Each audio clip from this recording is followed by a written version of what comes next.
Hello and welcome to the I3 lecture series hosted by the Masters in Digital Photography program here at the School of Visual Arts. We are thrilled to welcome film director and photographer Bon Duke as tonight's guest speaker. Bon is a native New Yorker and a two-time graduate of SVA with a BFA in photography and a master's in fashion photography. He works as a director and is known for his bold photographic style, sense of humor, and a keen eye for fashion. His wide array of creative projects includes creative direction and strategy development in design, fashion, film, and photography. He is a co-founder of the New York Fashion Film Festival, partner at Anti Studio, and is also here faculty at SVA.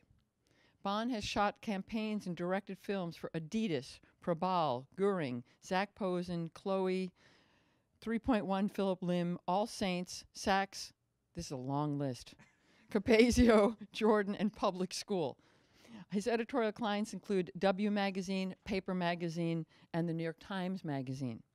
So please, help me in welcoming Bon with a warm welcome. How's it going? Can you guys hear me? That's good. So the way I'm going to do this today is I'm going to start from, how I started, and as we go, we're going to just go through my work and kind of where I am now, currently. So as Katrin mentioned, born and raised in New York. And, entering photography, actually, I was a painter initially, doing color theory, really, tedious, painting. And I discovered photography because it was much faster, more satisfying. And, I was like, I should try this. I took a few courses and I was like, I really want to do this. I applied to a few schools, actually only two. One was FIT, the other was School of Visual Arts. FIT rejected me, which is a good thing, actually. And, entering SVA it let me into this new world of what I could do. So my first slide is actually one thing that was given to me from the chair of the undergrad, Stephen Fraley, which is John Cage's 10 Rules of Art School. And, initially I read it and I was like, kind of shrugged it off. But I kind of use it almost as my guide throughout almost my entire life, even still today, in the sense of working in the professional field to just how I made my work in school. And all I could do was, in my head was, I'm in the safety net, I'm gonna do as much as I can to figure out what I wanna do in photography,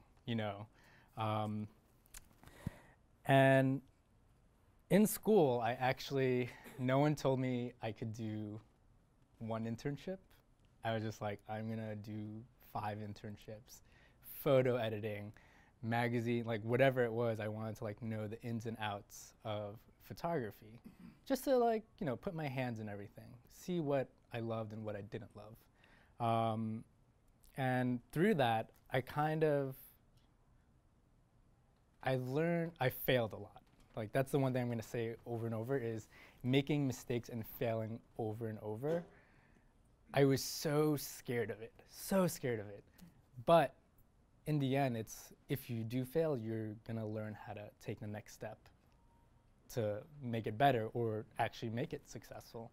So as I continued, whether it be photo editing to whatever it was, I really started honing in on my voice in my work, which you'll see throughout this whole presentation. And what I did throughout my school year was I started assisting. Now, that was one thing that was a big influence on me because of the fact that I've worked with photographers I hated and photographers I loved, seeing how they worked, their work ethics. And I always tell myself, either I'm gonna, take it or leave it. I'm gonna do this when I start working. And it was crazy because there's things like I would do laundry sometimes and it's just like, what am I doing? They're like assisting jobs, you're like 5th assistant, you have to do just the worst things. But, I was like, I'm never gonna make anyone do this if they're on my team. So years of assisting, I was assisting musician, photographer. He was doing album covers, and I was like, oh, I want to do music. I want to do album covers. That's like my dream. That's what I want to do, portraiture. And as I started assisting more and more in doing that, I started hating it more. And it was more for the fact of, I think it was just the music industry itself was such a machine that it was like, it drained me and I had to take a step away. So in that sense, I kind of, in school, I figured out, what do I actually love? Well, I love portraiture. I love people. I love characters that either, whether they be real or whatever I imagine them to be, And I was perceiving them through my eyes when I was taking their portrait. And you're probably wondering, oh, how did you end up in fashion? Well, I continued to do my portraiture. I was actually doing still life in all my personal projects until my senior year at SVA. And I had a show, something really like a whole installation, video to sculpture with like my photos, my portraiture. And I actually got a call from the CFDA, which is the Council Fashion, it's like some fashion association. It's like huge. Designer, yeah, you got me, thank you.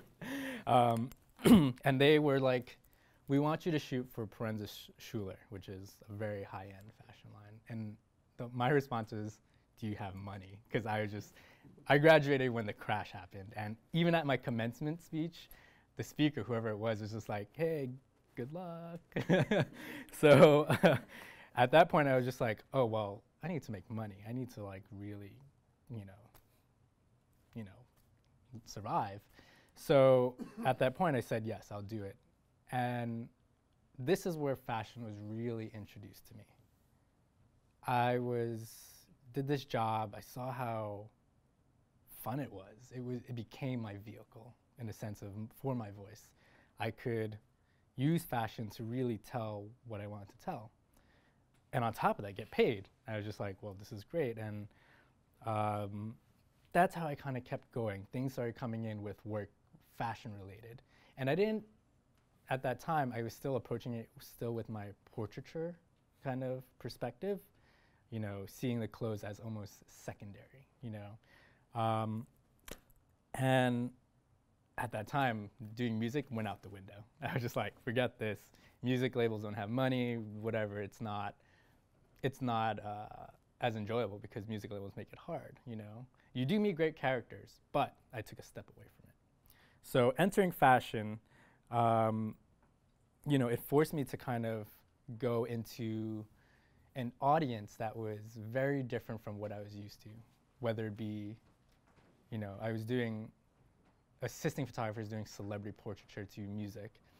Fashion, it was a collaborative process, something that was totally amazing for me. And that's one thing actually at SVA in my senior year again that I learned was collaboration. I realized that there's different departments. There's the graphic design department, there's the film department. Why am I not going over there and reaching out? In my senior year, actually, this is where I actually met Katrin. I decided to do yearbook, and I was just like, why not? I have like some time, I might as well do it. But I met, I think, about 20 graphic designers, which are still all my friends today. I cannot stress how much collaboration is it's like important to me, and it should be to you, because all my friends that were art directors or the designers at school are now creative directors, art directors at ad agencies, magazines, and we still work together. And fashion also introduced that to me as well, because there's a team that you have to create an image, the stylist, hair, makeup, whatever it is. It's a whole effort together from point A to B. So I had to learn that collaboration process where I was so involved with just, oh, I want to take my portrait, be done with it, tell my story. But now there's a new force of energy when everyone had a kind of influence on it, and that was really important to me. And I cannot stress enough of how important that is, of, you know, getting feedback from your friends, bad or good. And, you know, I continued on. And I made, again, so many mistakes and failures. It's nothing to be embarrassed about. It's, you know, you keep moving on and you learn.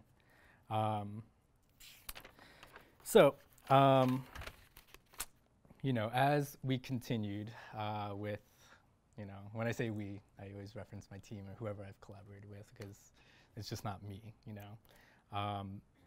I started getting more editorials. I started getting jobs through fashion, meeting amazing characters, whether they be models or, you know, people that I like. We did a fashion, they call it fashion portraiture, which is like a portrait but you still style it. So it was kind of coming back full circle where it was my portraiture in a fashion sense. So here's one thing for work, and this is why I say collaboration is so important, is I have not done a promo in 9 years. I haven't sent an email out. I haven't sent a mailer out. And, you know, that's because it was almost like I was planting seeds with everyone I've collaborated with. And if you make great work and you believe in it, people will always come back to you, you know? Am I saying not to send promos out? No. It just, the collaboration really kind of flourishes. Some things may not grow, some things will grow. But you never know. It doesn't hurt to just try it and collaborate. It may not work, but sometimes it becomes something great. I still work with one of my makeup artists from like 7 years ago, and it's like she's like one of the best. Another thing is I've learned was not to be so shy. I was always so shy to talk, and I didn't know how to communicate. And that's one thing that I almost like not practiced, but like the more confident you are, it shows through your work. The more confident you are in your work, it's easier to communicate with others what you want, and also even how you present yourself.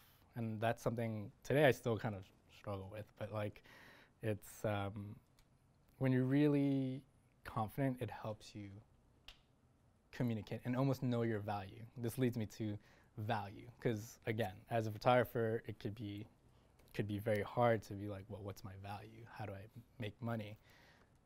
There is a point where once you know, and you can start saying no to these jobs that are just not for you, you know? And that's one thing I learned. It took me a while to understand my own value and integrity, you know? Before I was just saying yes to everything, but I was just like, wait a minute, what, does this actually say what I want to say, or do I want to actually be represented by this work? Let's see. I actually, so in school, I went to the MPS fashion program. At this point, I was working already. And I was like, why am I going back to school? I'm working already. But the reason for me going back to school was there was a transition. In terms of my work, I was getting bored of it. That's like my biggest fear, is kind of just getting bored of fashion. I needed to kind of find what I loved again. So in this course, I kind of just did whatever I wanted. I actually missed a lot of classes, which got me in a lot of trouble. I missed 27 classes. I mean, this is a different program than. This is a very different program. But out of it all, I really kind of discovered what I love again, which will lead to the video work that I have created at the end of this presentation. But I also kind of was finding what I loved about my portfolio. I finally I find, sorry, they're friends. Um, I finally, my portfolio was all over the place. And I was just like, I need to edit down, I need to figure out who I am. So I'm gonna kind of go into detail with some of my work that I have here. So there's one thing that I loved, which was shape and form, which fashion allowed me to do, and also portraiture. I still always love that portraiture. But on top of that, the new discovery through it was motion, groups. I loved working with dancers. So I kind of wanted to combine everything, shape, form, portraiture, and like movement. Colors are super important to me. And through it, I kind of started building up my work, and I still am building up my work right now, as if I haven't had a website in 5 years, and that's because I can't edit my own work. It's been a hassle. But through it, all the work I was making, only 10% of it I actually really loved. And I would say 90% failed for me. But that exercise of continually shooting was super important. It helped me kind of, again, rediscover what I want to do in fashion.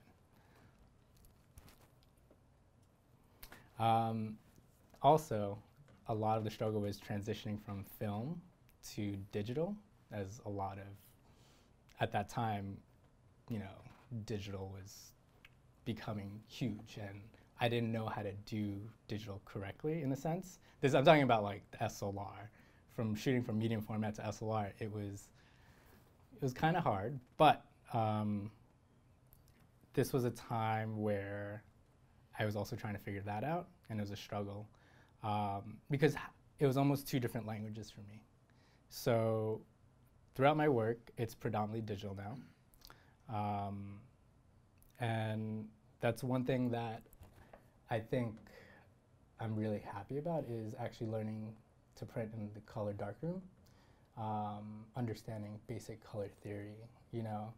I think that's lost sometimes in the digital world, in a sense, which is fine, but you know, I could never always get the colors I wanted in digital until I finally, you know, learned over time. So this was a series for Paper Mag, and it was a story based on kind of ravers. That was the theme of it. This is also for Paper Mag. This was a collaboration with Milk Makeup, which actually isn't out yet.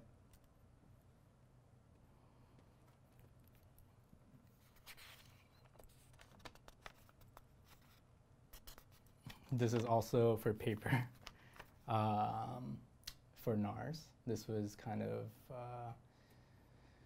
it was a story about real women, nudes with nothing retouched. Well, it is retouched, but they wanted real women that weren't models for this feature.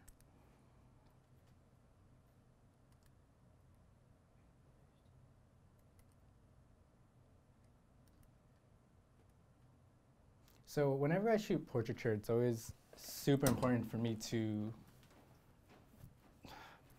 know the person, you know, talk to them, find this characteristic about them that I want to capture. You know, I just don't randomly want to shoot them. They really have to, you know, be someone that I really want to capture. And that's something from my early work I've always done, finding these people. And I kind of try to transform that onto models as well, you know, but for me, I always kind of look for that one portraiture, even in a fashion story. This was for W.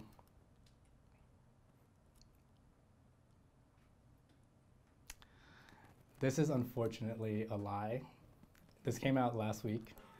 It's Vic Mensa. It's digital.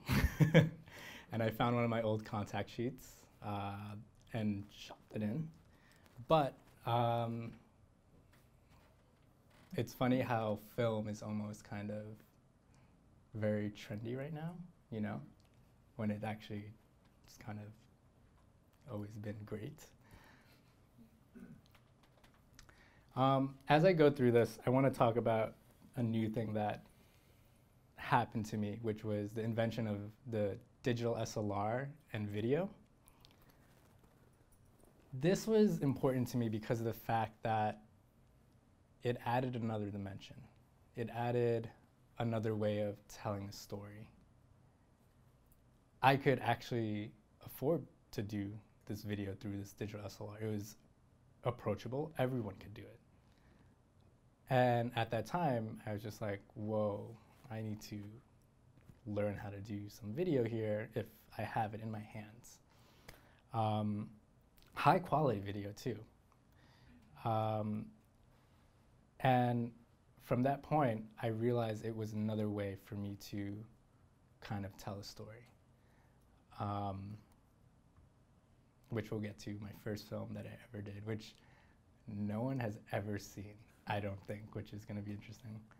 This was, the story was a story for V-Files, and very youthful group. Basically, we had like 40 people in the studio, and it was just basically a party all day.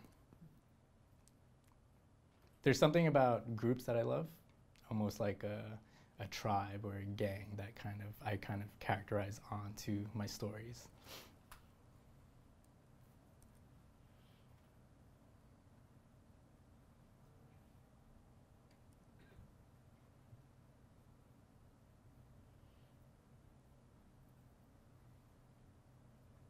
Is using a mixture of friends, models, but I never want to actually say models or friends. I almost want to just have them as a character. That's most important to me.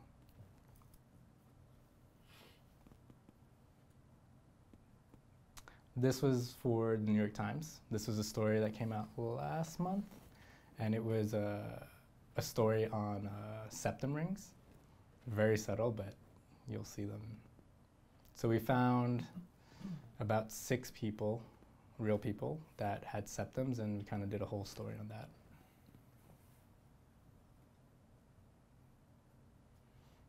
Coming around back to my portraiture again. Like I will always do portraiture. If someone asked me portraiture of a fashion story, I think I would always choose to go portraiture, you know? In the end, they're not different, but for me, the portraiture says a lot more for me.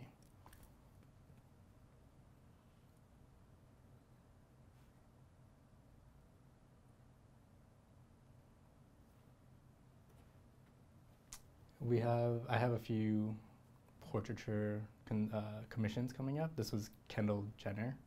She's actually extremely sweet to work with. This is for W.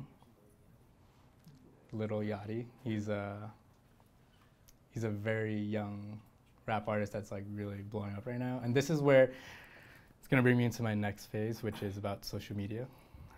And how that's now changing a lot of things for me as a photographer. And it's this new platform that, you know, you can really push your work out on. And it's relevant, it's important to do and kind of look at what's happening. So Alexa Chung for Time Out.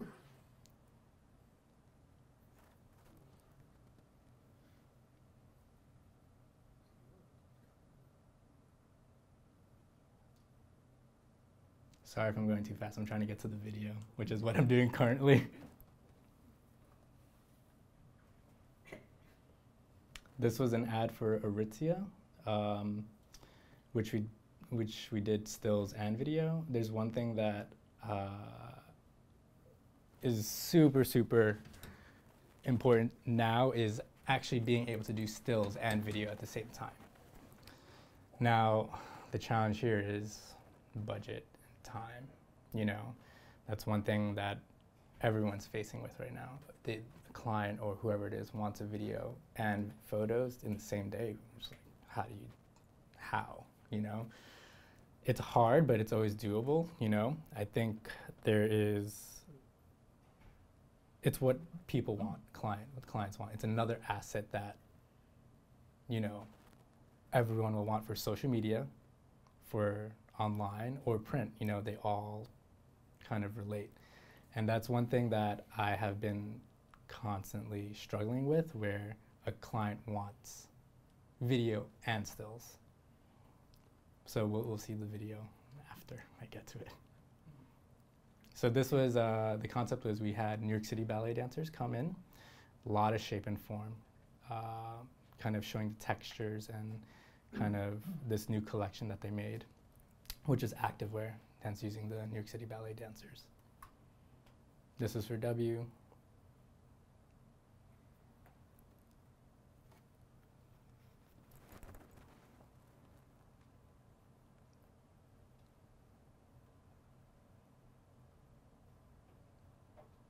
This is a personal project I did based on just masks and the idea of how, you know, masks are used as a form of intimidation. And it's interesting how sports use masks to kind of cover their face for protection, but also intimidation depending on what it is. So what we did with me and the makeup artist, we conceptualized and bought actually different sorts of head protection, and we kind of glamorize them in a sense to really use them as a piece for the shoot. It was a beauty shoot, but we wanted to really emphasize on this idea of the mask and protection.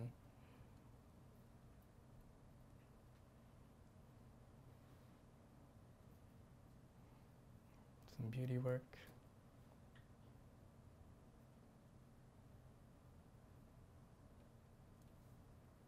This was for paper. This was based on beauty treatments around the world.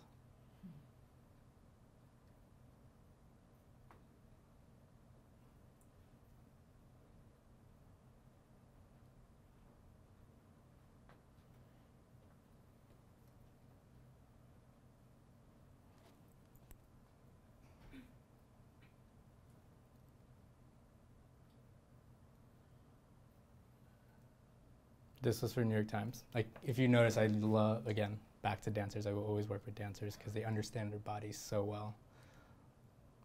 New York City Ballet, again. This is Twyla Tharp, legendary choreographer. And this was the most perfect thing that I could ever ask for a job, which was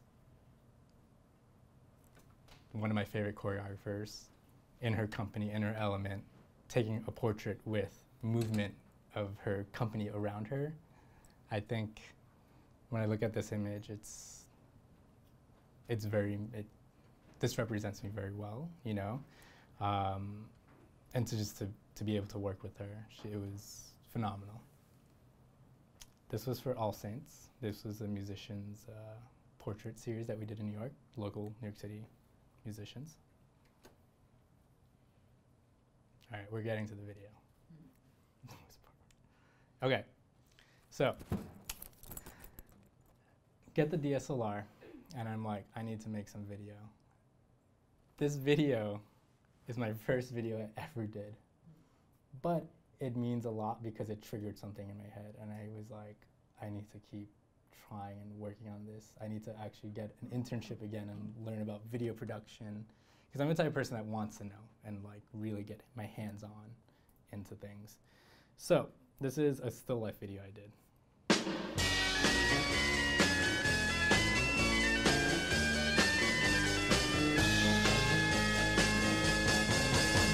You know that it would be untrue. You know that I would be a liar if I was to say to you, girl, we couldn't get much higher. Come on, baby, light my fire. Come on, baby, light my fire. Try to set the night on fire. The time you ask. Super simple, but the idea of having something move and just the burning of the cigarette pack for me said a lot. I was like, oh my God, I could say so much, like with this moving motion. And another thing was the importance of music. You know, it's like so literal with, you know, that song, but I just like, I realized that that element also pushed this kind of drive in motion, you know. I started realizing, wow, I love Tarantino films, I love Guy Ritchie films, and the thing I love about them is the music. When there's like a scene that you're listening to and it's like the music just drives it home. So that was my first video, and I'm gonna show you my reel of just my work in general. And you know, whenever I do a piece, I always wanna have this energy that kind of is emitted when you watch it and gets you excited, and also where you want to be involved in a sense. So this is my reel. Should be a minute and a half. Rufus, boy, let me love boy, what you know. Rufus, boy, let me love boy, what you know. Rufus, boy, let me love boy, what you know. Rufus, boy, let me love. Caught up in my tape. Caught up in my tape. Don't care what you say to me, I'ma bite your feelings out. I miss you in the basement. But your brother was a substitute for you. If you love me, but you never let me go. When the roof was on fire, you never let me know. Say sorry, honey, but you never really show. And I can leave the party without ever letting you know. Without ever letting you know.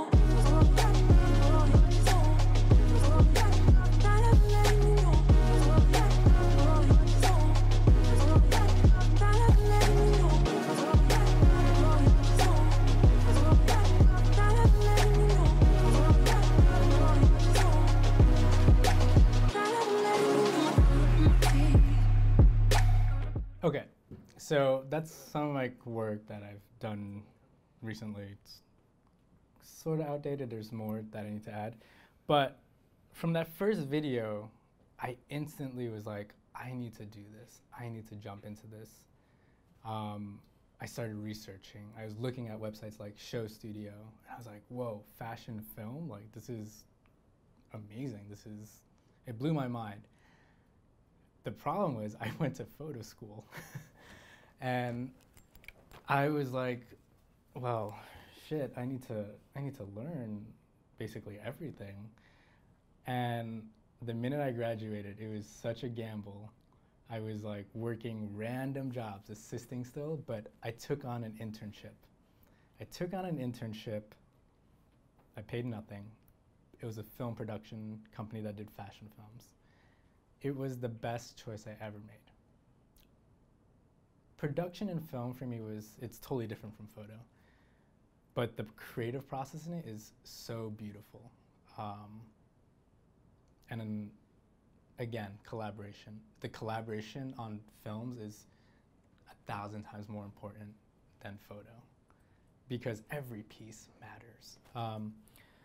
And that's when I started learning about film production and getting my hands into like everything film.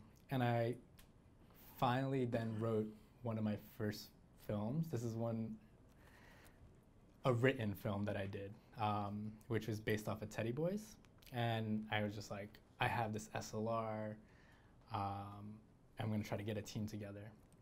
So after this video, I'll explain my team that was super important to me. Well, the boy of my dreams, he's kind of a teddy boy who wears thick crepe shoes, spivvy socks, skin-tight drain pipes, and a stiff shirt collar. Well, he wears a waistcoat, but he don't wear a double-breasted coat. He wears a one-button coat, fingertip draped, and he has a white handkerchief in the top of his coat. And he has a duffel coat. He talks kind of a bit flash, but still that doesn't matter.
got a Tony Curtis haircut, black hair, and a little bit that hangs down in the front and there at the back.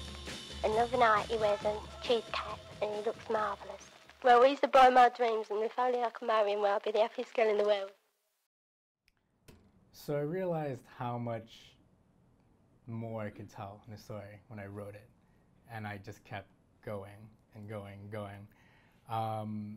So I started running with videos and how I could use it with fashion clients, and it was becoming so big at this time.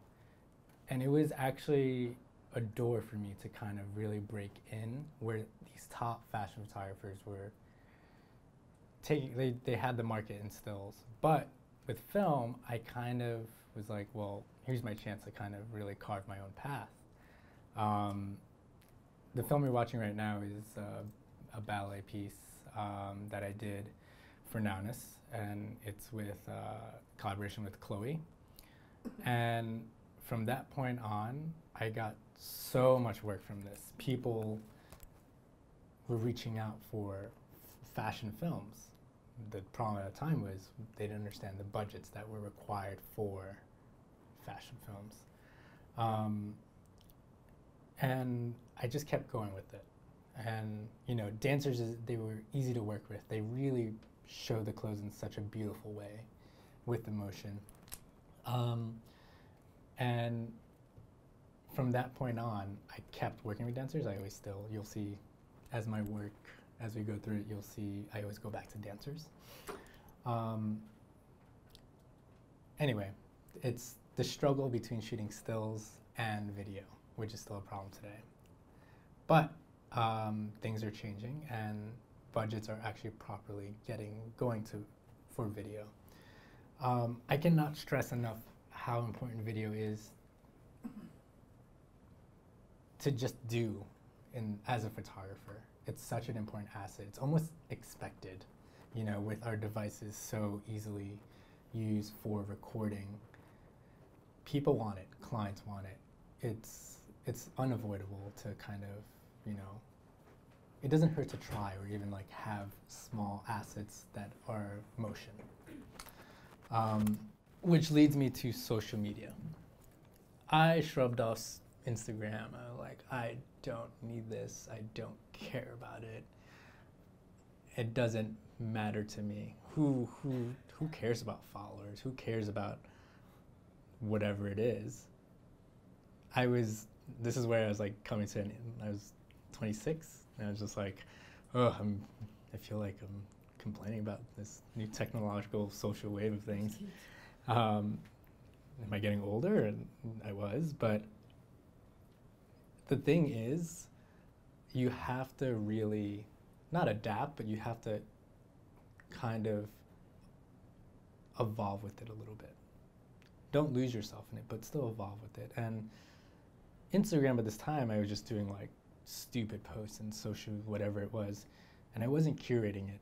But I realized today that it's such an important thing to curate. It's almost like my portfolio. It's almost as if I'm at a gallery. What image is going to be next? What is my layout? What is, you know, it's almost the same thing as when I was working with art directors and we were laying out a magazine. It's almost the same thing, but in a digital form, and everyone is using it. And at the same time, video on Instagram was being put up, and I was just like, hang on, this is what I love to do, and now I can put it up. That's where things started shifting for me and really paying attention to social media. So these upcoming things that I've shot were placed online as an asset, but it gets more views on social media itself because it's just easier to kind of put up there and people will watch it. So whenever I go in, I shoot the stills. I do a whole video, but then from that point on, the video I break down into social media assets, content. Clients love that. Just say assets and content, they like love it. To them, it's like more, but reality, you're just rewording everything and you get more money for it. So this was the New York Times. You saw the stills earlier, which I broke down stills, and then in that outfit we did a take of the choreography we did on video. I'm gonna go to the next piece, which I am actually gonna turn on the sound again. I got this job because I knew the client from social media.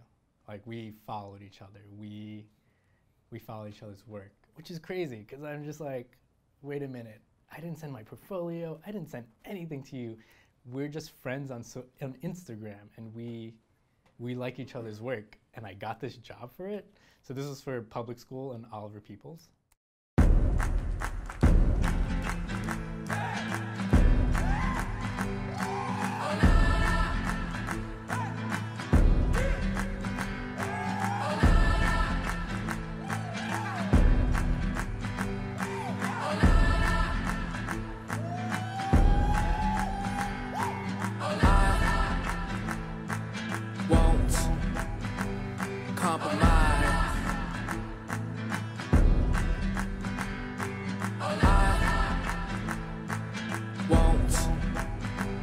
Live a life on my knee. You think I am nothing. I am nothing. You got something coming. Something coming. Because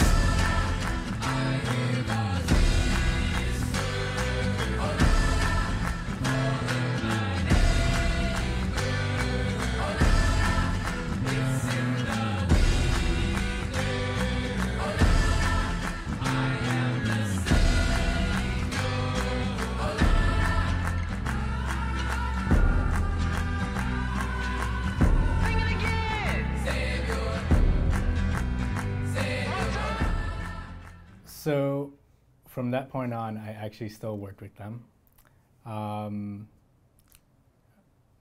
And I actually got another job, which you'll see after this video. Actually, I'm gonna continue on actually, because I feel like. So this is the next video I did with them, and this is one of my latest pieces, which is with Jordan in public school, the same client for Oliver Peoples.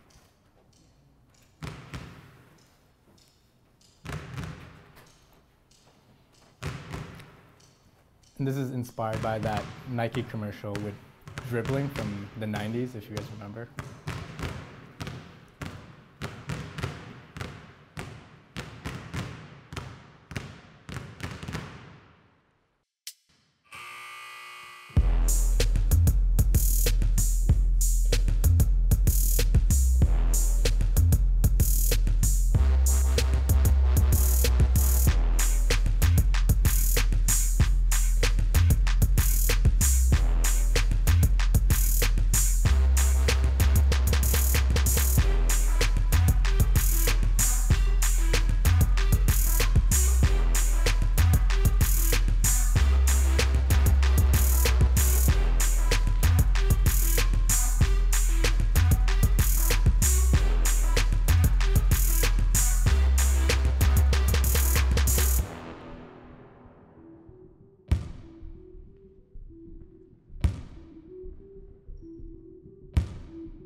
social media is really powerful.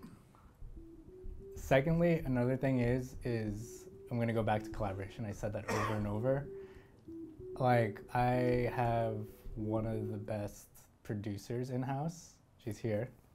She's like, without, like, if you have anyone that you collaborate with, like, you know, you'll know if you're gonna like really work well with them. And without her, it'd be really impossible to really put all this film stuff together.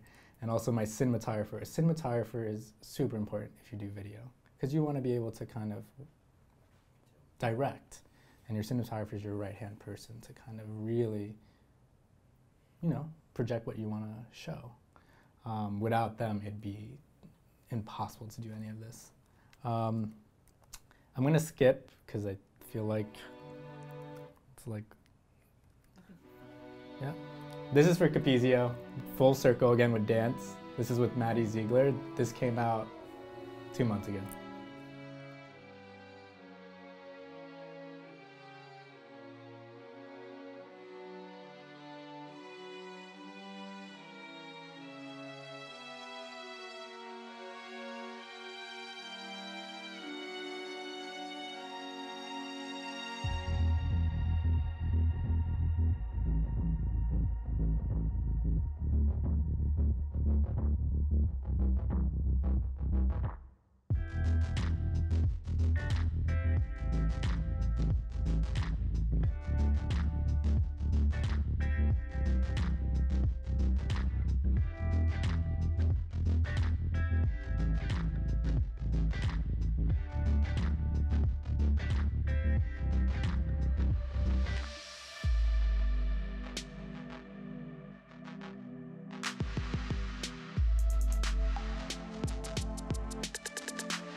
So that was my recent work. I'm gonna wrap it up in terms of the latest thing that has opened a new door for me, which I think everyone should really just look into and consider, which is, this is me in virtual reality and experimenting with it.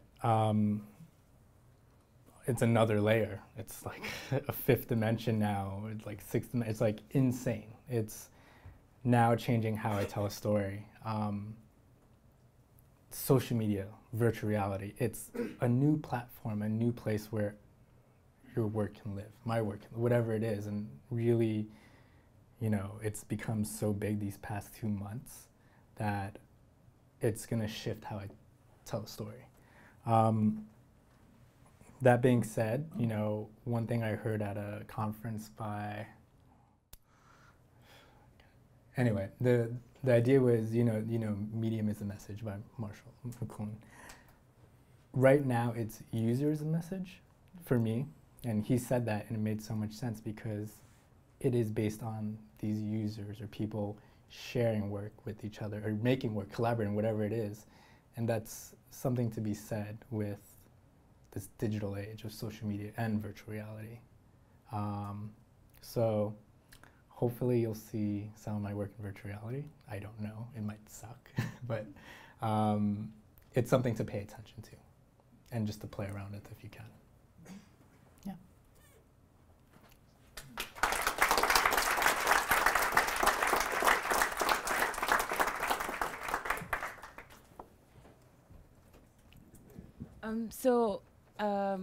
all of your your photos and your videos, they all seem like so thoughtful and they all have a story. When you're working with clients, do they usually have a story that you have to tell, or do you come with them, or do you come to them with a story, or like what kind of collaboration is that? So it really depends. So the client, okay, here's the thing. Sometimes when the client has so much money and they're like, we want this, you're like, okay, I will do it, you know? But majority of the times there is a base. There's a base guideline that they'll give you, or theme, or like idea. They're like, oh, we want to do something with suits and movement, run with it. So a lot of it I actually put together and make treatments for, and I really, you know, bring things into fruition in detail whenever I work with these clients. So they may have a general idea of what they want, but then I build out more in detail when I work with them, whether it be stills or video. It's always good to have, I guess whenever you pitch to a client, always make it really concise and clear in your mood board or whatever you present to them. If that makes sense. Yeah. Okay.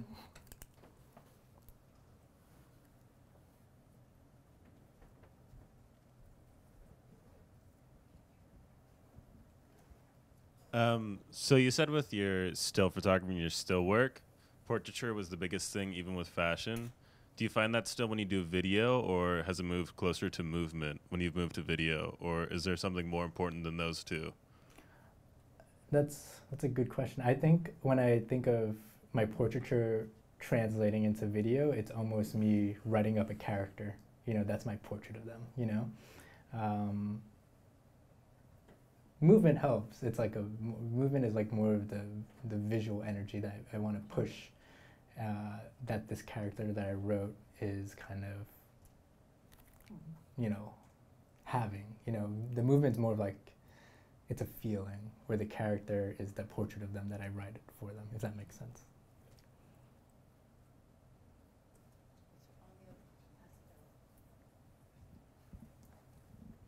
Hello.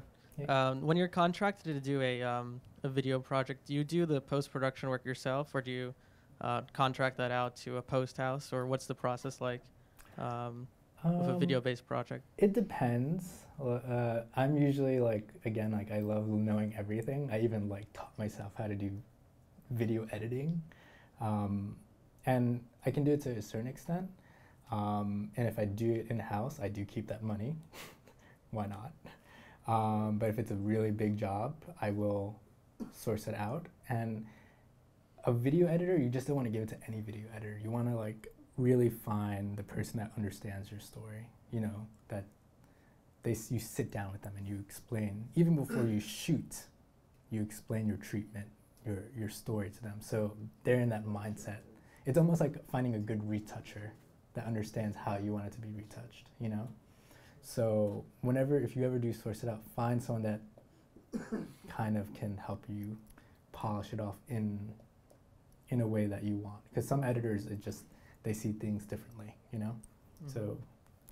Yeah, if I could have one more question. I mean, what is the time frame usually for, let's say for the last video that you showed us, like the pre-production, the production, and the post? What's the time frame in terms of, I guess the whole project, the completion of a project from beginning to end? Sometimes, okay, so the last video, that was a 7 months of like pre-production to concepting to shooting and post-production. That was because it was a bigger client. Sometimes I've done videos in 2 days. She knows. This one, Roxanne, she's my producer. There's one video I didn't show you, which was this Adidas one. We produced it she produced it in 2 days. And sometimes, you know, that's when you have a great team. Here's the thing. There's a saying, which is, you can only choose two: fast, cheap, or good. You can only choose two. So I would always choose time. If I can get more time, the better. It gives you more preparation. So Does that make sense? Yes, thank you. I'll stop that. Oh, I'm on this side, so here, go ahead. Your lighting is really beautiful. I'm thinking it's all really beautiful, but the still photography, it seems like you have a large bag of tricks. Could you talk about your lighting a bit? Sure. So I assisted, let's see, I learned a lot of lighting from, assisting. I'm actually a very simple person in terms of lighting. I like to light, on the technical side, I like to light big in a sense where almost recreating a big source, whether it be through like a 12 by 12 shooting, strobes through it and like softening it, and then I cut down. I never add lights unless I really need to, but I make a big source and then I almost carve out the light after. So I try to keep it really simple. Sometimes I have one light, maybe two. So bigger and then cut it down. Hi. Your public schools piece with the basketball and this piece, Capizio, the choreography was really important, but the music was actually more important. Did you use when you shot the video in each one, were you shooting without sound, one?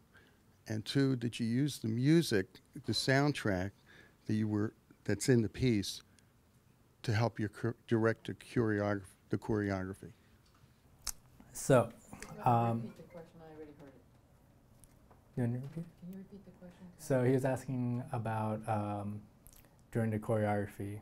He states the choreography is less important than the music. Is that correct? Is that what you said? Were you playing the music like while doing the shoot, and did it help the choreography? Yes. Oh, so okay.